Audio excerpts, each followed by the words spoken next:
The crowded red-eye flight from Denver to Miami was already boarding when they arrived. A single dad in worn clothes guided his small daughter through the jet bridge. The glamorous flight attendant at the door looked them up and down, then blocked their path with a perfectly manicured hand. "You can't sit here, poor dad," she sneered, loud enough for everyone to hear. Laughter rippled through the cabin like poison spreading through water. Humiliation burned across his weathered face, but his calm gray eyes revealed depths no one could imagine. Hours later, when alarms would blare and the cabin would erupt in panic, this same man would step forward. And when the storm cleared, the pilots would stand at attention, saluting their unexpected commander. What if the man everyone dismissed as nothing turned out to hold the key to saving them all? Stay, because this flight's true story has only just begun.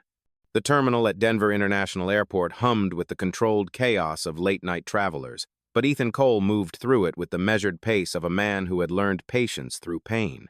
At 36, his shoulders still carried the broad strength of his military days, though now they bore a different weight, the invisible burden of single fatherhood and memories that haunted him in the quiet hours. His leather jacket had seen better days, its brown surface worn thin at the elbows, the zipper repaired twice with thread that didn't quite match. But Emily didn't care about any of that.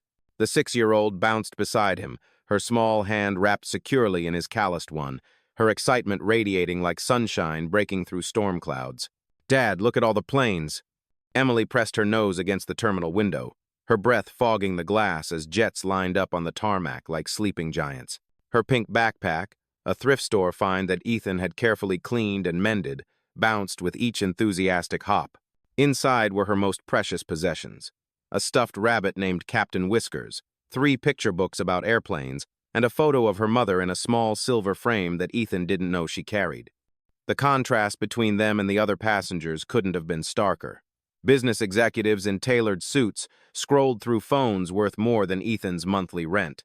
A woman in designer heels clicked past, her luggage set coordinated and pristine. Teenagers in brand-name athletic wear lounged in the premium seats, earbuds blocking out the world. And here was Ethan, in jeans that had been washed so many times they'd forgotten their original color, work boots that had walked 1,000 miles of construction sites, and a flannel shirt that Emily had picked out for him at Goodwill because it makes you look like a lumberjack, Daddy. But beneath that humble exterior, beneath the quiet demeanor of a man who'd learned to make himself small in a world that had forgotten him, lay something else entirely. Once, those same gray eyes had scanned hostile skies at 30,000 feet. Once, those weathered hands had gripped the stick of an F-18 Super Hornet, dancing with death above foreign waters. Once, he had been Commander Ethan Ghost Cole, leader of Strike Fighter Squadron 147, the most decorated naval aviator of his generation. But that was before. Before the accident that claimed Sarah. Before the medical bills that devoured his savings. Before he traded his wings for a hammer and his uniform for work clothes, all to give Emily the stability she deserved. Flight 447 to Miami, now boarding all passengers. The announcement echoed through the terminal. Emily practically vibrated with excitement. This trip, a modest vacation funded by months of overtime and skipped lunches, was her first time on a plane. Ethan had told her stories about flying, carefully edited versions that emphasized the beauty of clouds rather than the danger of combat, and she'd been counting down the days for weeks. They joined the boarding line, Emily chattering about the clouds she hoped to see, the snacks she'd heard they served on planes, the ocean waiting for them in Florida. Ethan smiled down at her, his heart simultaneously swelling with love and aching with the weight of everything he couldn't give her.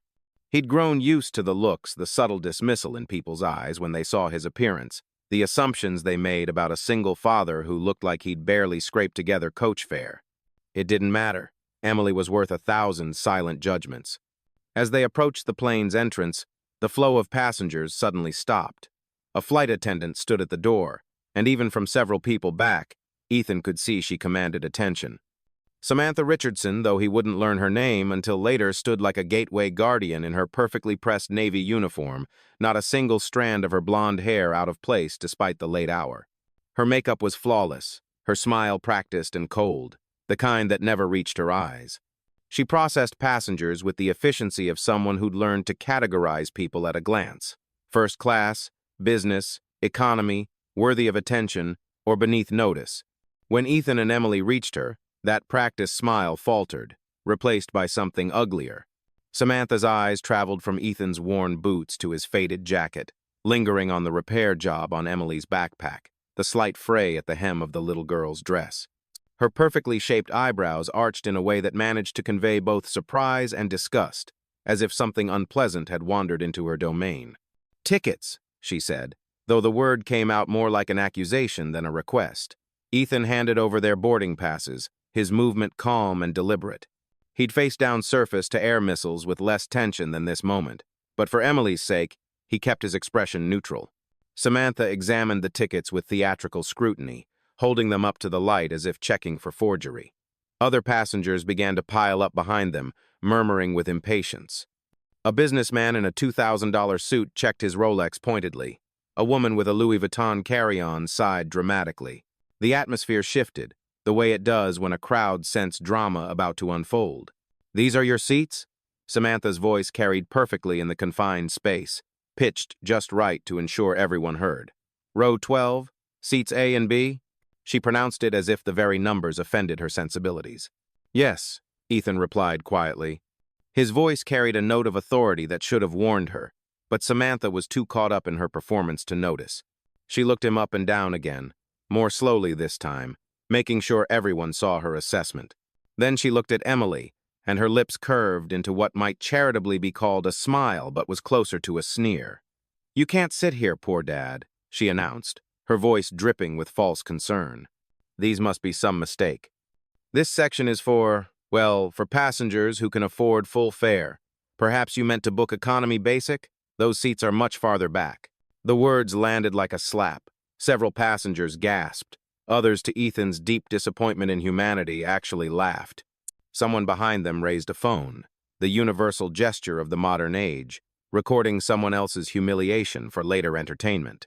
The laughter spread through the crowd like wildfire, each chuckle adding fuel to the burning embarrassment Samantha clearly intended to inflict. Ethan felt Emily's hand tighten in his. He looked down to see confusion clouding her bright eyes, the excitement of moments before crumbling into uncertainty. She didn't understand why the pretty lady was being mean, why people were laughing, why her daddy's jaw had gone tight, even though his expression remained calm. In that moment, Ethan would have gladly faced a squadron of enemy fighters, rather than have to explain to his daughter why some people found joy in others' humiliation. "Our tickets are correct," Ethan said, his voice steady as bedrock. "We paid full fare. Row 12, seats A and B." Samantha's smile widened, shark-like now. "Well, I suppose if you saved up all year for this." She let the sentence hang, its implication clear. More laughter from the gallery of passengers. Someone whispered loudly enough to be heard. Probably spent their food stamps on it. The words hit Ethan like shrapnel. Not because they were true, he'd worked 60-hour weeks for 3 months to afford this trip, but because Emily heard them. He saw her lower lip tremble slightly, saw her shrink into herself the way children do when they realize they're being mocked but don't understand why.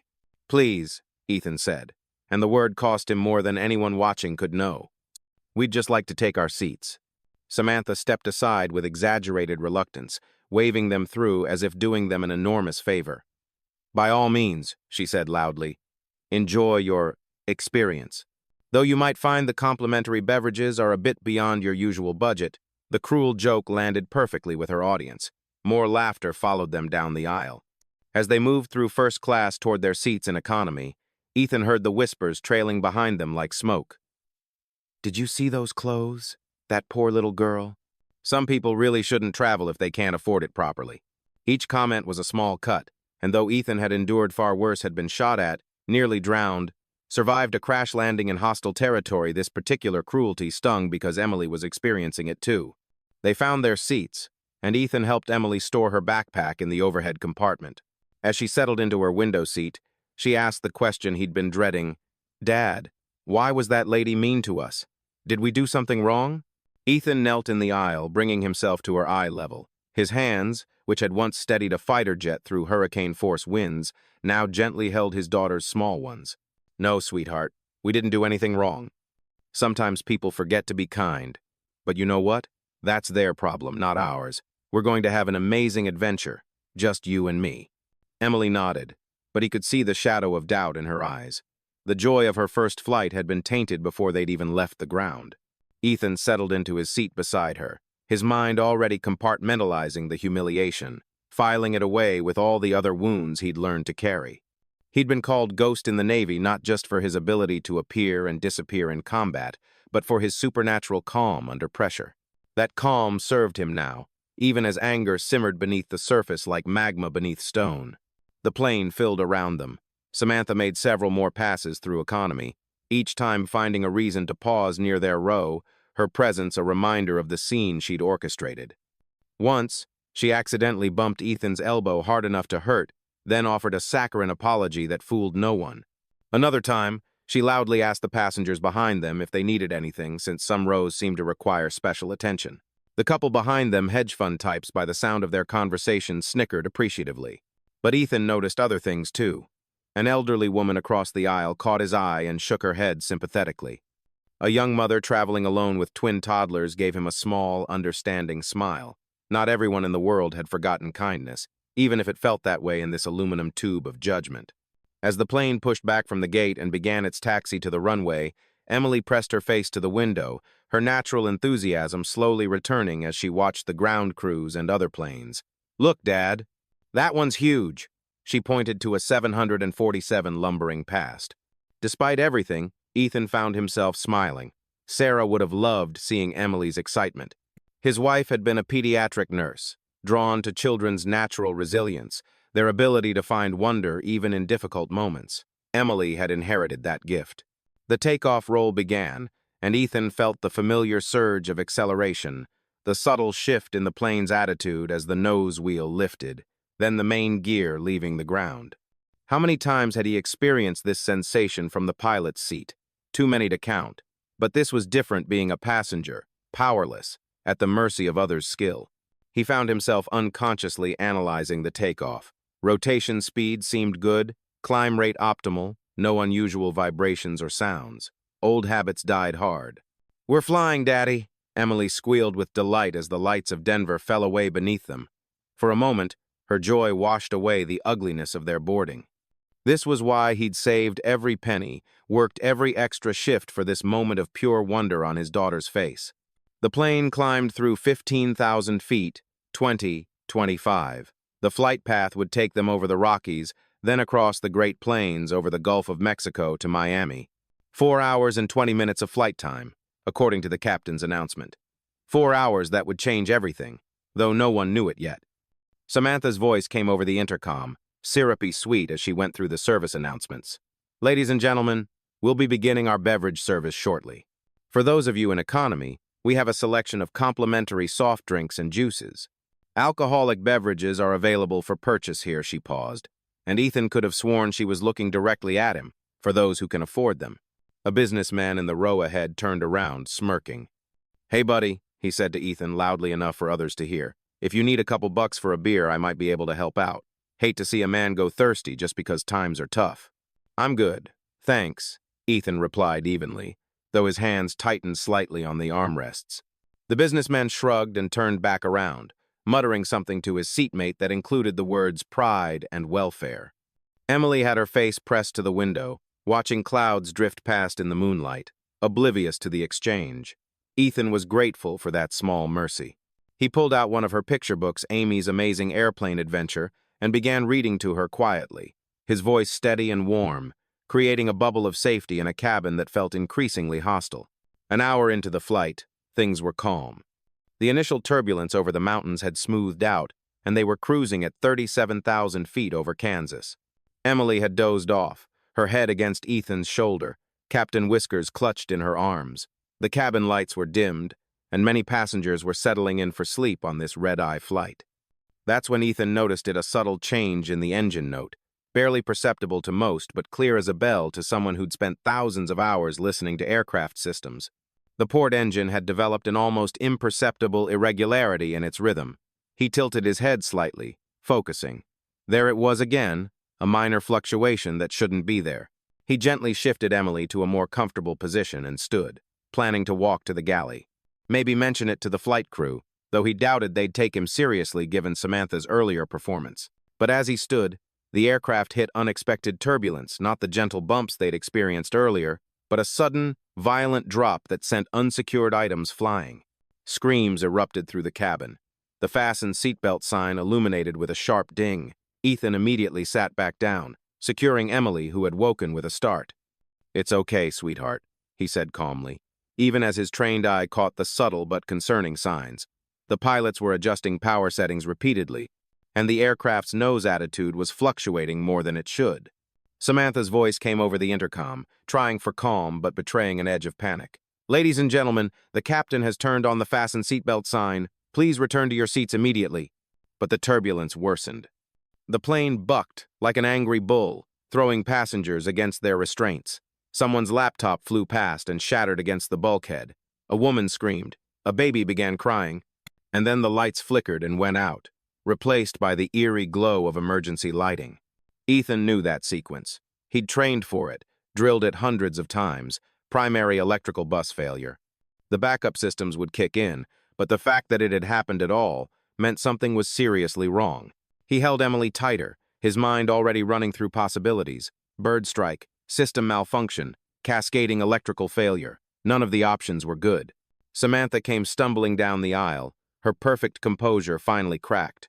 Her hair was disheveled, her eyes wide with fear. She was checking seatbelts, but her hands were shaking. When she reached Ethan's row, their eyes met for a moment. Gone was the sneering superiority of earlier. Now she looked exactly like what she was, a scared young woman in a situation spiraling beyond her control. "Is everyone buckled?" she asked, her voice high and tight. "We're secure," Ethan replied. Then, against his better judgment but unable to ignore his training, he added quietly, "The electrical bus has failed. You need to tell the cockpit to check their alternate static source and prepare for possible hydraulic degradation." Samantha stared at him as if he'd spoken ancient Greek. "What? How do you? Who are you?" Before he could answer, the plane lurched violently to starboard, the nose dropping sharply. Passengers screamed. Someone was praying loudly in Spanish. The businessman who'd offered to buy Ethan a beer was now gripping his armrest so tightly his knuckles were white. All bravado evaporated. Through it all, Emily pressed against her father, frightened but not hysterical. She'd inherited her mother's courage along with her kindness. The cockpit door opened, and the co-pilot emerged, his face pale as moonlight. Even in the dim emergency lighting, Ethan could see the sheen of sweat on his forehead. The young officer, he couldn't have been more than 28, tried to project calm, but Ethan recognized the look of someone in over their head. "Ladies and gentlemen," the co-pilot announced, his voice cracking slightly, "we're experiencing some technical difficulties. We're working on the situation. Please remain calm and keep your seatbelts fastened." But his eyes told a different story. They darted around the cabin with the barely controlled panic of someone looking for a miracle. That's when they landed on Ethan, and something in the older man's steady gaze must have registered, because the co-pilot took a step closer. "Sir," the co-pilot said quietly, "you mentioned hydraulics to our flight attendant. Do you have aviation experience?" Ethan hesitated. He'd left that life behind, buried it with Sarah, tried to become invisible. But as the plane shuddered again, and Emily whimpered against his chest, he knew he couldn't stay silent. "Commander Ethan Cole, United States Navy, retired," he said quietly. 2,000 hours in F-18 second, another 1,000 in commercial certification. "What's your situation?" The pilot's eyes widened with recognition. Your ghost? The ghost? "Sir, we need you.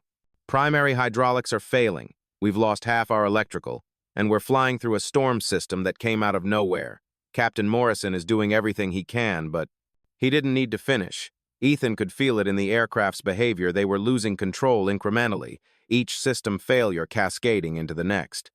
It was the nightmare scenario every pilot trained for but prayed would never come. Ethan looked down at Emily. "Sweetheart, Daddy needs to go help the pilots for a little bit. Can you be brave for me?" Emily nodded, her small face serious. "Like when you used to fly the fighter jets?" He'd never told her about the fighters. Sarah must have, before he pushed the thought away. "Yes, sweetheart. Exactly like that."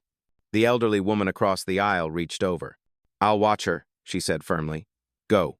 Ethan unbuckled and stood, his body automatically adjusting to the aircraft's unstable motion with the ease of someone who'd spent half his life in turbulent air. As he moved toward the cockpit, he noticed every eye in the cabin on him. The same people who'd laughed at his appearance an hour ago now watched him with desperate hope. Samantha stood frozen in the aisle, staring as if seeing him for the first time. "You're a pilot?" she whispered. "I was a lot of things," Ethan replied, moving past her. "Right now, I'm your best chance of landing this bird safely." The cockpit was chaos barely contained. Captain Morrison, a veteran with gray temples and steady hands, was fighting the controls while monitoring a Christmas tree of warning lights. The artificial horizon showed they were in a 20-degree bank that kept wanting to steepen. Altitude was bleeding off slowly but steadily. "Captain," Ethan announced himself. "Commander Cole." "I'm here to help." Morrison glanced back, and relief flickered across his weathered features. "Ghost? Jesus Christ, I thought you were dead. Never mind, we'll have reunions later. We've got cascading failures across multiple systems. Started with that port engine irregularity, then electrical started going haywire. Now hydraulics are degrading. Storm came out of nowhere, and we're getting hammered. I could really use another set of hands." Ethan slipped into the jump seat behind the pilots, his eyes scanning the instruments with practiced efficiency. Altitude, 31,000 feet and descending. Airspeed, fluctuating. Heading, drifting. The storm outside was indeed brutal lightning illuminated towering cumulonimbus clouds that rose like mountains of fury around them. "Your alternate static source?" Ethan asked. "Engaged, but we're getting unreliable readings," the co-pilot replied. "Apu?" "Running, but not helping with hydraulics." Ethan processed the information in seconds, his mind shifting into the analytical mode that had made him legendary in naval aviation. "You're getting feedback through the primary flight controls. The hydraulic fluid is probably contaminated, seen it happen when a seal degrades and lets moisture in. It crystallizes at altitude, causes exactly these symptoms." "So what do we do?" Morrison asked, wrestling with controls that were becoming increasingly sluggish. "We need to descend below the freezing level, get that fluid warm enough to flow properly again. But with the storm, that means going right through the worst of it." "That's insane," the co-pilot protested. "No," Ethan said calmly. "Staying up here while we slowly lose all control is insane. Going through the storm is just dangerous. There's a difference." Morrison actually laughed, a short bark of gallows humor, spoken like a Navy fighter jock. "All right, Ghost, you want to take her through?" Ethan hesitated.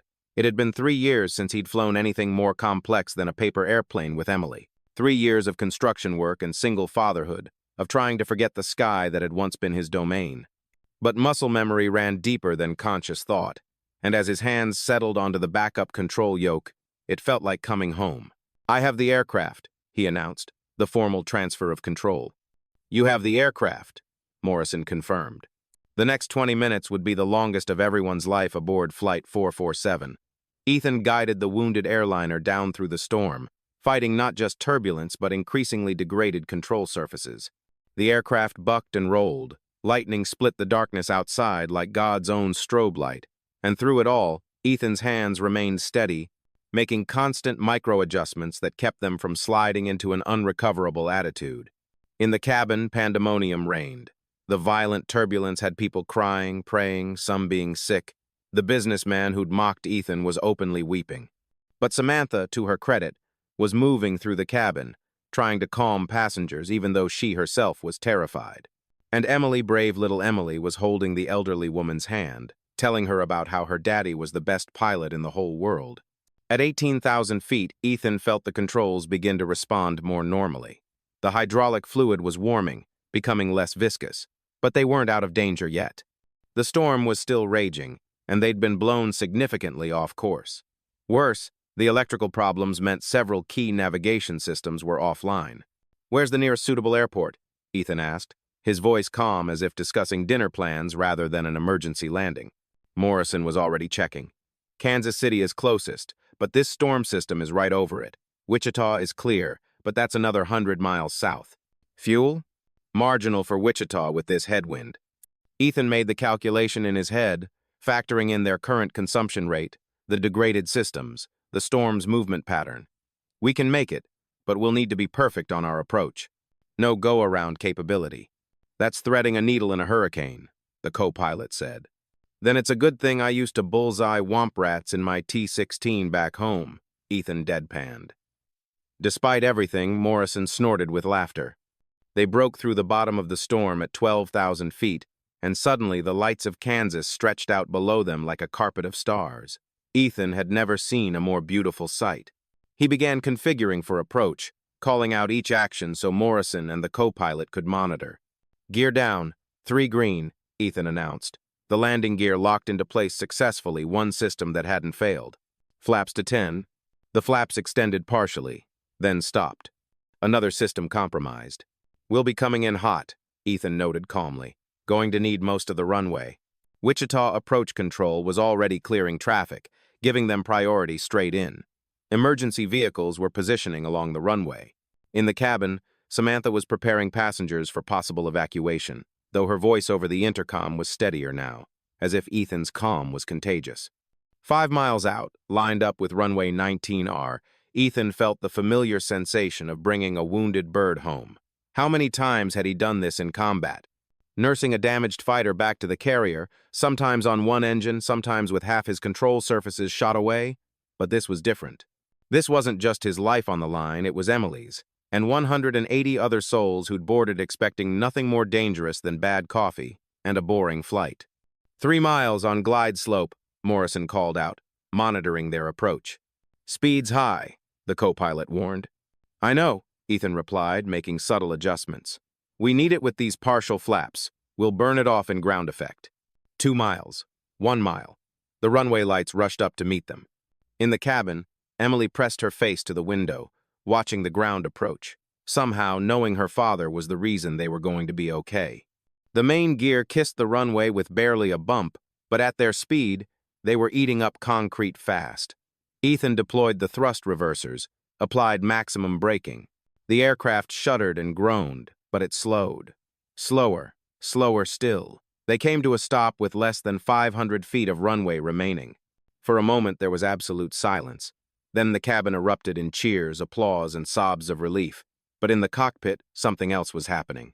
Captain Morrison and his co-pilot were both standing, and as one, they raised their hands in salute.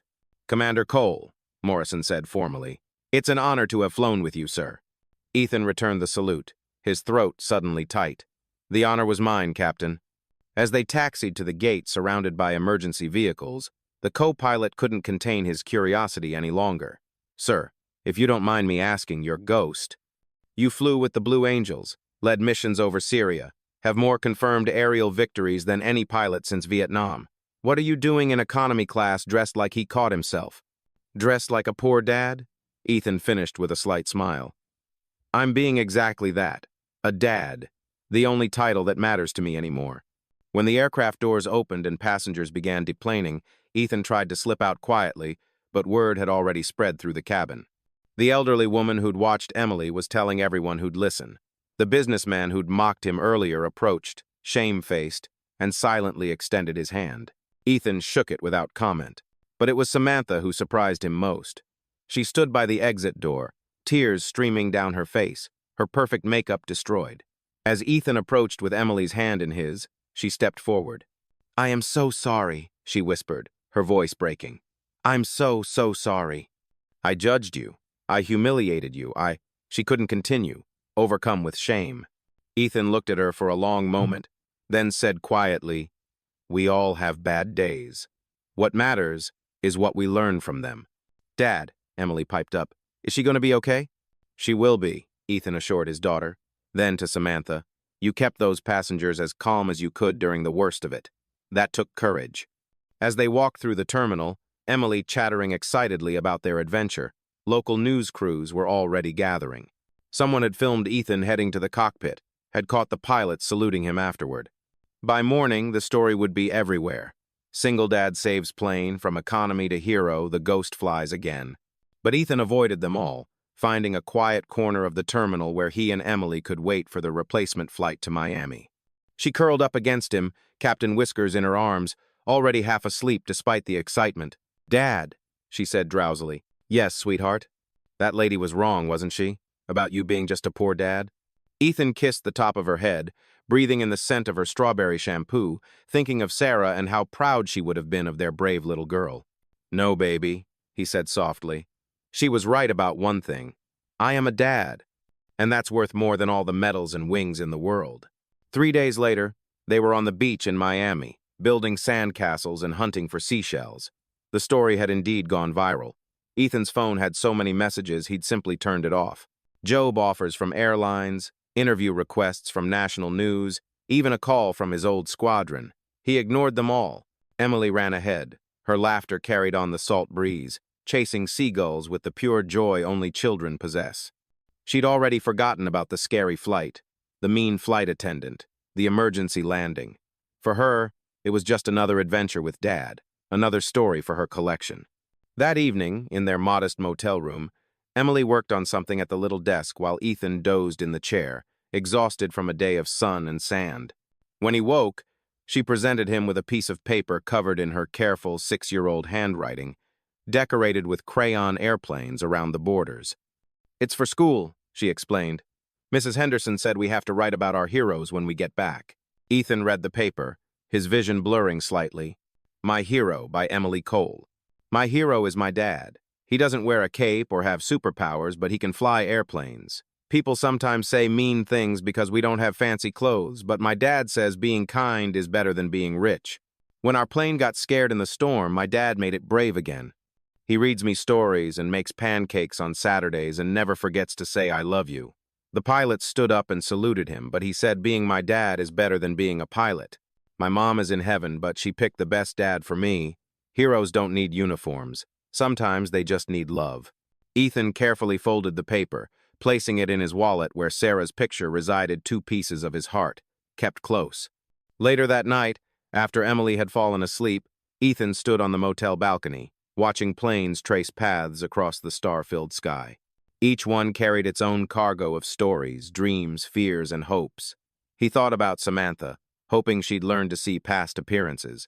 He thought about Captain Morrison, who'd called to personally thank him and offer him a job. He thought about the passengers who'd laughed at first, then prayed for deliverance. But mostly, he thought about Sarah, and how she'd always said his greatest flights would happen with his feet on the ground, as a father. A plane passed overhead, its lights blinking in rhythm with the waves below. Emily appeared at the sliding door, rubbing sleepy eyes. "Dad, can't sleep. Just watching the planes, sweetheart." She came to stand beside him, and he lifted her up so she could see better. "Are you sad you can't fly them anymore?" Ethan held his daughter close, feeling her heartbeat against his chest, steady and strong like her mother's had been. "No, baby. I'm exactly where I want to be. Home is the only place I want to land." As if understanding something beyond her years, Emily nodded and rested her head on his shoulder. Together they watched the night sky, a father and daughter who'd weathered a storm and come out stronger, proving that heroes don't always wear uniforms or fly fighters. Sometimes they wear worn jeans and faded jackets. Sometimes they work construction and pack peanut butter sandwiches for lunch. Sometimes they're single fathers doing their best with what they have. And sometimes, when the world needs them most, they step forward from the shadows, not for glory or recognition, but simply because it's the right thing to do. Because that's what real heroes do. They show up, they serve, and then they go back to what matters most.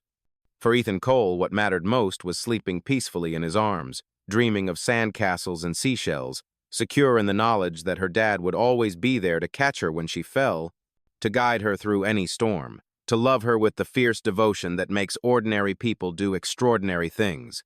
The next morning brought their last day in Miami.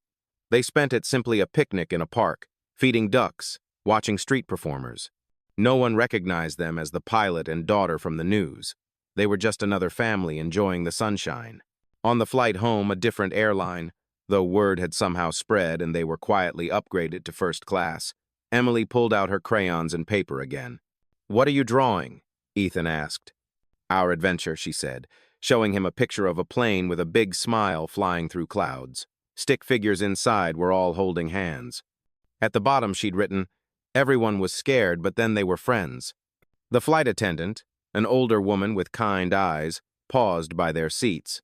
"I heard about what you did," she said quietly to Ethan. "Thank you." "Just did what anyone would do," Ethan replied. "No," she said firmly. "You did what you could do, because you were the one who could do it. That's different."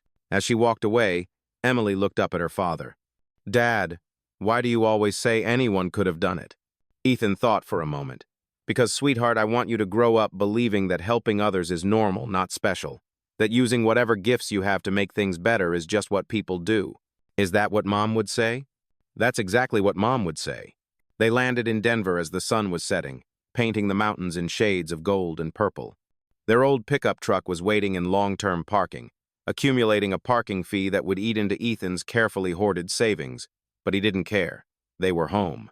As they drove through familiar streets, Emily chattering about showing her shells to her best friend Lucy, Ethan's phone rang. He let it go to voicemail. It had been ringing constantly since the story broke. "Aren't you going to answer?" Emily asked. "Nope. What if it's important?" "You know what's important? Getting home in time to order pizza and watch that movie you've been wanting to see. The one with the talking dogs?" "That's the one." Emily bounced in her seat with excitement, the simple pleasure of pizza and a movie eclipsing any thought of their brief moment of fame. But the messages kept coming. One finally caught his attention at a red light, not because of who it was from, but because of the subject line visible in the preview. "Samantha Richardson wants to connect." That evening, after Emily was asleep, Ethan listened to the message. Samantha's voice was different, humble, uncertain. "Commander Cole, Ethan, I know I have no right to contact you, but I needed to say more than I could at the airport. What happened on that flight changed me.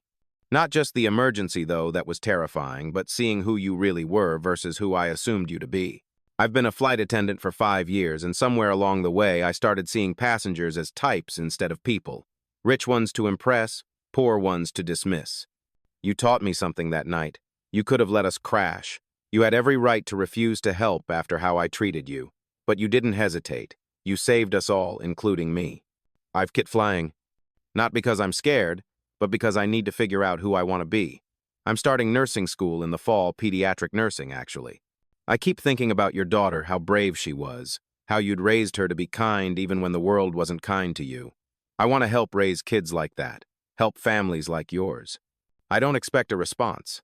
I just needed you to know that your grace in that moment changed my life. Thank you for being exactly who you are, a good father, a quiet hero, and a better person than I deserve to encounter." Ethan sat in the darkness of his small living room, looking at pictures on the mantel, Sarah in her wedding dress, Emily as a baby, the three of them at the beach the summer before the accident. He thought about responding to Samantha, but what was there to say? People changed or they didn't. She seemed to be choosing change, and that was enough. A week later, life had returned to normal. Ethan was back at the construction site, operating an excavator instead of an F-18. Emily was back in school, regaling her first-grade class with increasingly elaborate versions of their adventure. The news cycle had moved on to other stories. But something had shifted in their small world. The other parents at school, who'd always been politely distant, now invited Emily to playdates. His foreman, who'd barely acknowledged him beyond work orders, now asked his opinion on projects. The local diner where they went for Sunday breakfast wouldn't let him pay for meals. "I don't want any of this," Ethan told his friend Marcus, the only person from his Navy days he still talked to regularly. They were sitting on Ethan's front porch, watching Emily play in the yard. "I know you don't," Marcus replied. "That's probably why you deserve it. But brother, you can't hide forever. What happened on that plane, that's who you are." "No," Ethan corrected. "Who I am is right there." He pointed at Emily, who was carefully building a fort out of cardboard boxes. "Everything else is just history."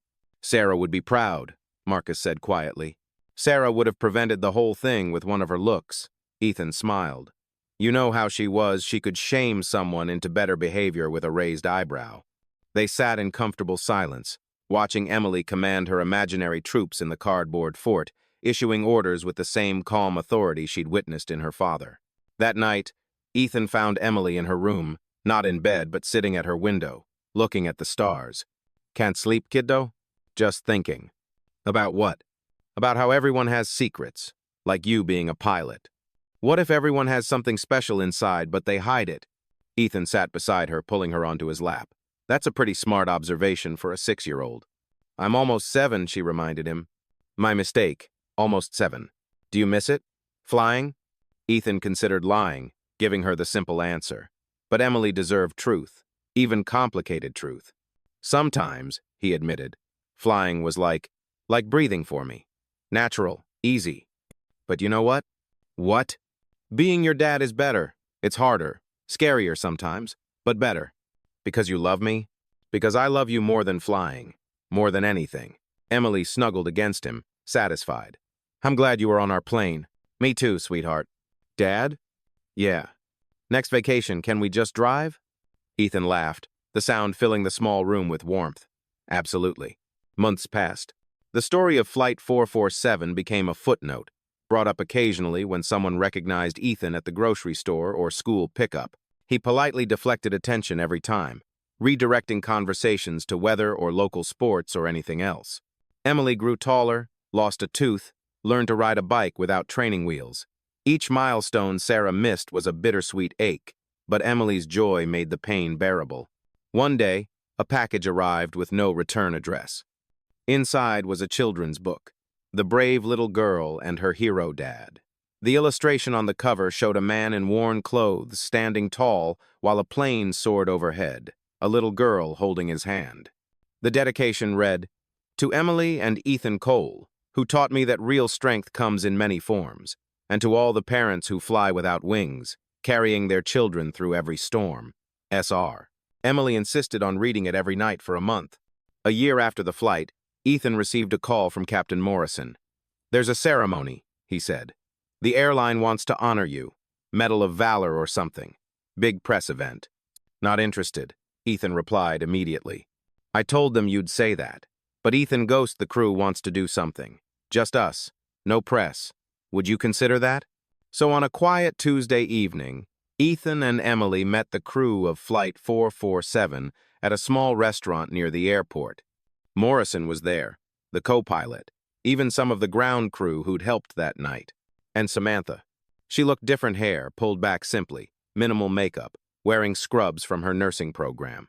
When she saw Emily, she knelt down to the child's level. "Hi, Emily. I owe you an apology, too. I wasn't very nice to you or your dad." Emily, with the devastating honesty of children, replied, "You were mean. But Dad says everyone makes mistakes." "Your dad is right. I made a big mistake. Can you forgive me?" Emily looked at Ethan, who nodded slightly. "Okay," she said simply. "But don't be mean to other people anymore." "I won't," Samantha promised. "I'm learning to be better." The dinner was simple, filled with aviation stories and laughter. No one mentioned the emergency landing until the end, when Morrison stood and raised his glass. "To Ethan Cole," he said, "who showed us that courage isn't about the uniform you wear or the medals you've earned. It's about stepping up when you're needed, even when the world has given you every reason not to." "To Dad," Emily chimed in, raising her juice box. Everyone laughed and toasted. Ethan, uncomfortable with attention as always, tried to redirect. "We all did our jobs that night." "No," Morrison said firmly. "You did more. You forgave. You helped. You saved us, all of us, in different ways." As they were leaving, Samantha approached one last time. "I'm graduating next month," she said. "Starting work at Children's Hospital. I wanted you to know I'm going to be the kind of nurse who sees every child, really sees them, regardless of what their parents look like or what they can afford." "Sarah would have liked that," Ethan said quietly. Samantha looked confused. "Sarah?" "My wife. She was a pediatric nurse." Understanding dawned in Samantha's eyes. "I'm going to be the kind of nurse she would have been proud to work with." Ethan nodded, unable to speak past the sudden tightness in his throat. 5 years passed.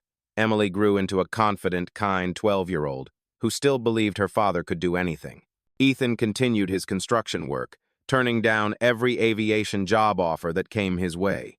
Their life was simple, stable, good. Then came the letter that changed everything. It was from the Blue Angels, his old squadron. Not a job offer they knew better by now, but an invitation. They were dedicating a memorial to fallen pilots, and Sarah's name was being added. As the spouse of a naval aviator who died serving her community, she'd been on her way to an emergency pediatric call when the accident happened. She was being honored alongside the pilots. "We have to go," Emily said immediately when Ethan told her. "It'll be hard," he warned. "Lots of memories." "Mom deserves to be remembered," Emily said firmly. "And you need to remember who you really are sometimes, even if you don't want to fly anymore." So they went to Pensacola, to the Naval Air Station where Ethan had once been a star. The ceremony was beautiful and painful. Emily held Ethan's hand as they unveiled the memorial plaque with Sarah's name. Afterward, wandering through the aviation museum, Emily stopped in front of a display case. Inside was a photo she'd never seen her father in his flight suit, standing beside an F-18, looking young and invincible. "That's you," she said wonderingly.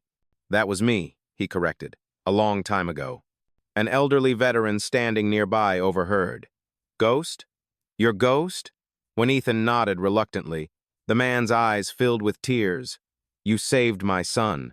Syria, 2018. He was pinned down. No air support could get through except you. You flew into hell itself to get him out." The man hugged Ethan, who stood frozen, overwhelmed. Emily watched her father with new eyes, seeing not just Dad, but the hero he'd been before she was born.